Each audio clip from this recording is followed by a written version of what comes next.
Welcome to Leaving Crazy Town with Finn and Sarah. What are we going to talk about today, Sarah? Hey everybody, welcome to Leaving Crazy Town. Today we are going to talk about one of the quintessential components of co-crazy behavior, which is avoiding our feelings. And the thing with codependency is we always think it's about wanting someone else to feel better. But what is it then? It's about us trying to feel better. It's about us trying to feel better. We can make up all kinds of stories like, oh, they need us, or I need to do that for them, or... Don't give away our 5 things. Okay, sorry. But really it's about not being able to tolerate our feelings, and we do talk about this a lot, but it's critical. And it's also tricky sometimes because we don't even know we're avoiding things, and we are. So that's why we're going to give some examples today. Like our video, subscribe, and share. So today we're going to talk about 5 ways that we avoid uncomfortable feelings. And we'd like to hear how you do it as well. They may sound familiar, they may not. You may have your own. Exactly. And of course, one way, addiction, I just was going to throw this out. Addicts, not just codependents, avoid uncomfortable feelings, but that's what addiction is. Addiction is a way to just avoid anything I'm feeling. So we could say that's number 1, but I was going to just link it to both addicts and codependents avoid feelings. It is my number 1. Okay, fine. Go ahead. And the reason why I'm making it my number 1 is because while I've put alcohol and drugs down, yes, I think it's important to mention that I do many other things addictively to avoid feelings. Eating, being busy, achievement, planning trips, running, spending money.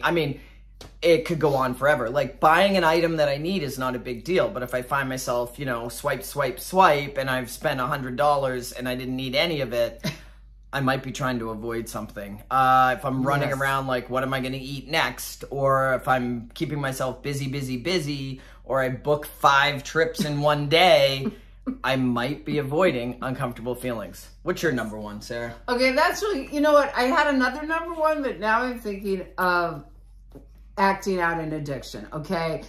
I say this all the time. I've been sober a long time.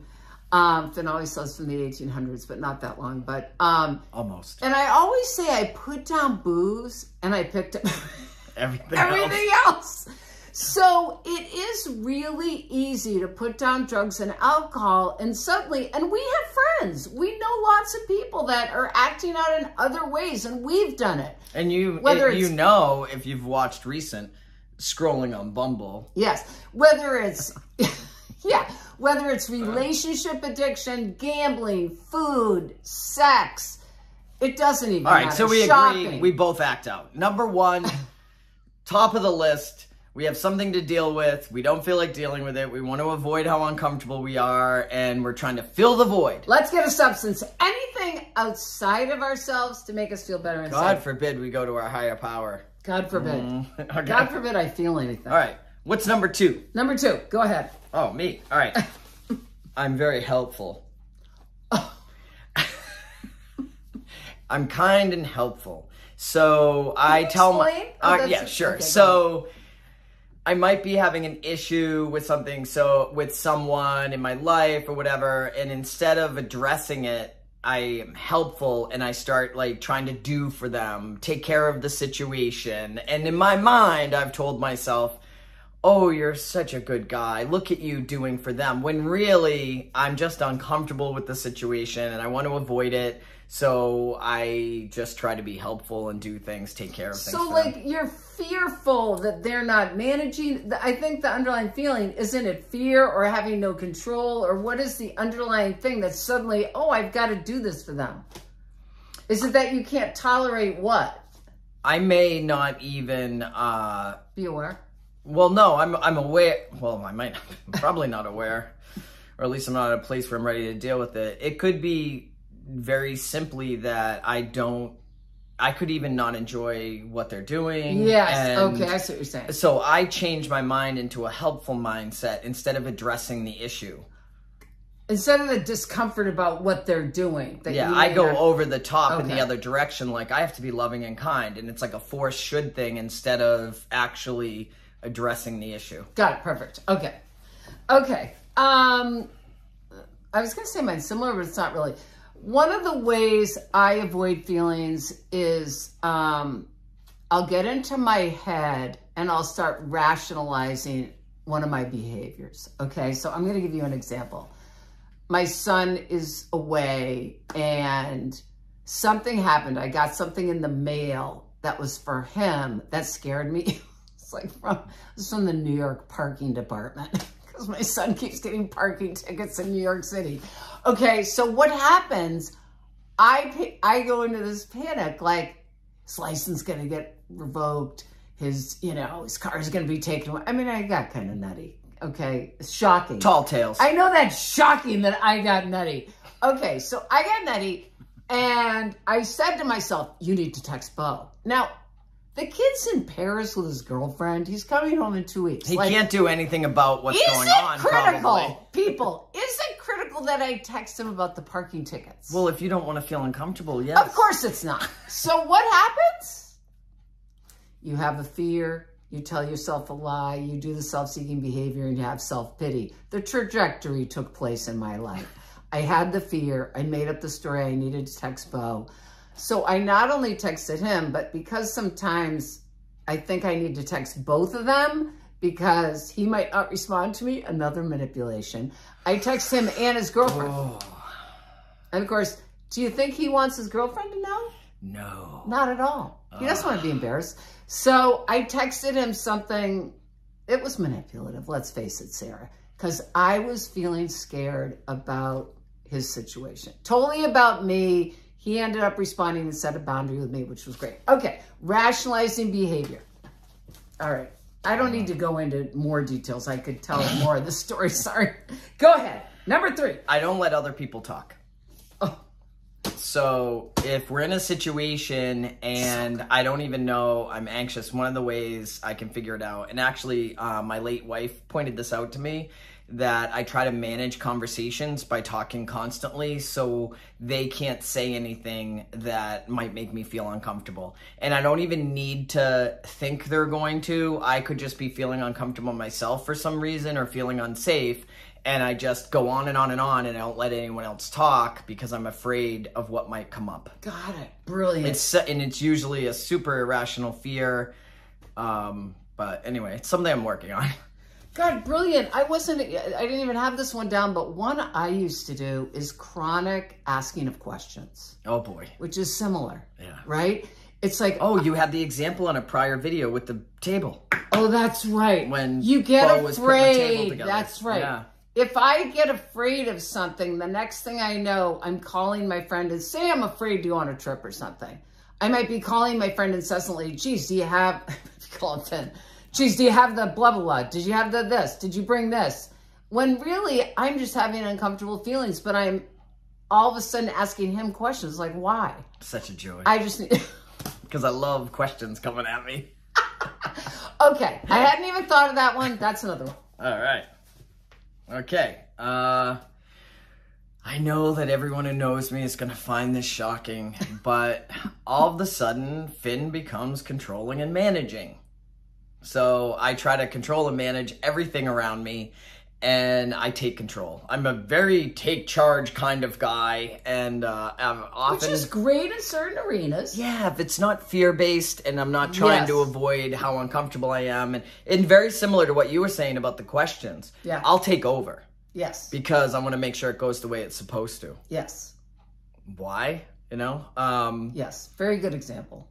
Yeah, I actually don't like sometimes to not know what's going to happen because it creates an uncomfortable feeling in me. So I make what's going to happen. Yes. Never a good outcome. Control is a huge one. And is that on your list? Well, it should be. And it is in kind of a tricky way. So my other one was I lied to myself. Okay, so how I'm bringing this up is I wrote acting out lying to myself. So basically I had this situation with a friend of mine who did a project for me. We had this situation where I didn't want to tell him something. Oh. And why? Was it going to make you feel uncomfortable? That was my point. Because I was going to feel guilty. I was going to have to address something in the relationship that was upsetting me, which of course I wanted to avoid. So instead of dealing with it directly, I kind of did this sneaky around the bend. I can't even describe what I did, but I was trying to manipulate it so he didn't know I really was. It was ridiculous. So I was telling myself the lie that I didn't really need to tell him this. That was the lie. But really, I didn't want to tell him this, that I decided to go with someone else on a project. But did you want him to know, like find out and be fine with it a different way? Probably. Yeah. I just, you know what? I was avoiding my own feelings. And all these uncomfortable things just go away. Yeah, and this is the thing about co-crazy recovery and freaking sobriety. We need to learn how to tolerate being uncomfortable. And I have to say, once I walk through the uncomfortable conversations, I'm always surprised at like how much better I feel and how well it goes. It's so crazy. Anyway, so number 5 for me is avoidance. I avoid people, places, and things that I have an uncomfortable feeling with. Instead of owning it, walking, if I have to talk to someone, you know, I'll just avoid them as much as I can until it's intolerable or I'm not able to avoid them anymore. So I'm actually prolonging the uncomfortable feeling, which is usually not great. And I go into then a secondary rationalization as to why it's okay that I'm doing what I'm doing. But I will definitely avoid, you know, until I'm ready to deal with it. And I'll tell myself all kinds of really good stories as to why I'm avoiding it. It's not to not talk about it. It's just not a good time yet. What's number 5 for you? We are so tricky. And you know what I've got preoccupied with? I thought we were on number 4, but are we on 4 or 5? We're on 5 because I did busy, addiction, don't let others talk, control. Okay, I'm sorry. Number 5. I thought we were on 4. Okay. Mine is blame someone else. Or focus on someone else. So basically, say I'm having an uncomfortable feeling like I'm afraid, usually around my son. I can suddenly say to myself, well, he shouldn't be doing that. Or why did he make me feel that way? Or why did he choose that? Or why did he say that? Rather than, geez, I'm feeling uncomfortable about a situation and I need to speak up about it. I need to share my discomfort. I don't need to change his behavior, but it's so easy. We are so brilliant. Our minds are amazing creatures. And making it someone else's fault. Spinning it out. Yeah.